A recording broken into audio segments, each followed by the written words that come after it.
with your gaming news for the week, Kaceytron.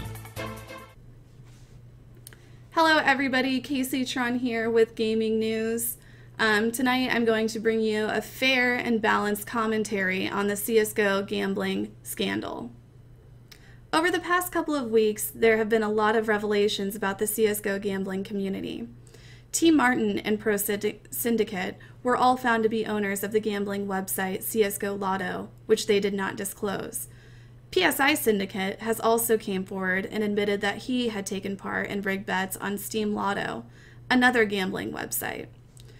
Recently, the scandal has reached new heights after it was revealed by Richard Lewis that the lovable CSGO gambling streamer Phantoml0rd not only owned the gambling website CSGO Shuffle, but regularly rigged the outcome of the bets, which led to other users of the site losing thousands of dollars. Many found it hard to believe that this softly spoken, reserved streamer who had no history of outrageous behavior could possibly do something so dishonest and immoral. I myself found it shocking. I have looked through the logs and it is clear that all of the allegations are true, and I will now show the evidence for Phantoml0rd not only being the owner of CSGO Shuffle, but also betting using skins taken from the website and rigging bets on multiple occasions. We begin with the issue of ownership. Is there anywhere in the logs that shows Phantoml0rd was the owner of the CSGO skin gambling website, CSGO Shuffle? As a matter of fact, there is. In these first logs I'm showing you, you can see Phantoml0rd talking about methods of transferring his ill-gotten gains to his partner in crime. He also says the only problem is the gambling aspect of our business. It's not liked by the banks. Not only does he plainly state that CSGO Shuffle is their business, a clear indication of ownership, but he also appears to be under the influence of some pot, which apparently is a very high potency. There are many other examples that show Phantoml0rd was an owner of CSGO Shuffle, which have been covered in Richard Lewis's videos, but I believe these two logs in particular show Phantoml0rd owns CSGO Shuffle. As you can see, this first one, Phantoml0rd is saying, "PayPal called me this morning. What's all this money? LOL, ... It's too bad he didn't tell PayPal that it was all money that he had stolen from underage kids gambling on his website." In this next log entry, you can see Phantoml0rd having conversations with Joris just about how much money in particular was made on the site. Joris is telling Phantoml0rd that in a 24-hour window, they made between $800 and $5,100 every hour in full value skins. Phantoml0rd replies, "So between $19,000 to $122,000 in one day." As you can see, Phantoml0rd does struggle a bit with math. He obviously is a lot more used to dealing with percentages than real numbers. In this third log, you can see Joris telling Phantoml0rd that they need to do a cash out because we have $298,000 on OP skins. But don't worry, Phantoml0rd's on top of it, broski.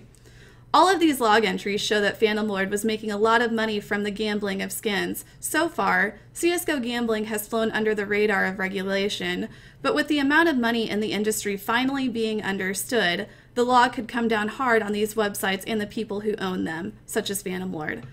Getting kids to gamble is frowned upon in the US, which unless he has fled to somewhere else. As you can see from the logs, there are many examples of Phantoml0rd asking Joris for the percent.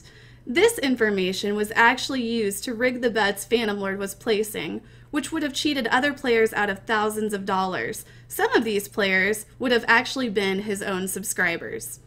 To get their own percent back has now become a meme and is regularly tweeted at Phantoml0rd, perhaps a punishment worse than any prison sentence. Despite being a dishonest, manipulative scammer, Phantoml0rd did put a lot of thought into his streams. We can see him in this chat log pondering how to make scamming kids seem exciting to them. He seems to have settled on doing what he always does, jump around and scream into a shitty mic like an idiot. What's up with that mic anyway? He makes millions of dollars off of his gambling website and doesn't buy a new microphone. He had his priorities all wrong. It is almost like he didn't care about the audio quality of his stream. Another question that needs to be answered is how is Phantoml0rd's girlfriend Tori, aka Dinglederper, involved in all of this? Did she know about Phantoml0rd's ownership? How involved was she in the day-to-day running of the site? Did she benefit from the rigged bets? I believe that the log strongly suggests that she knew about Phantoml0rd's involvement. She was herself involved with the site and regularly benefited from the site in the form of skins, and was involved on at least one occasion in rigging betting, and may even have had personal access to the financial side of the business. In this first log, you can see that Tori won some bets, and Joris tells Phantoml0rd to tell her to accept them. Also note that Phantoml0rd did it for her, showing he has access to her account. This message doesn't really prove any rigging on Tori's part. She could have won the bets legitimately. In this next log message, you can see Joris saying, "I definitely think that the other logo looks better, and I'd be glad to discuss it with Tori." This message suggests that Tori was involved with aspects of the design of the site. Presumably, Joris had seen the pictures she drew on a whiteboard every time she got a subscriber and wanted to make use of that Da Vinci level talent. It is a nice gesture to draw a picture on a whiteboard for people who sub to you. It's better than Phantoml0rd's approach of faking subs, at least. Those pictures are kind of cute and random as well. At least they are more random than Phantoml0rd winning on CSGO Shuffle. Can I get a % in the chat, please? These next two log messages show that a bot was requested for Tori to use, with $3,000 worth of skins to be added to her account over a week. This might seem like a lot to you, but as you can see here, she very generously gave some of the cheaper skins back to the community. That skin was worth $25, which would have only left her with $2,975 in skins given to her for free from the website that her boyfriend owned. Skins that she would have then used to gamble on her boyfriend's website, live on stream, encouraging others to bet as well, with all of the lost skins going back to her boyfriend's website.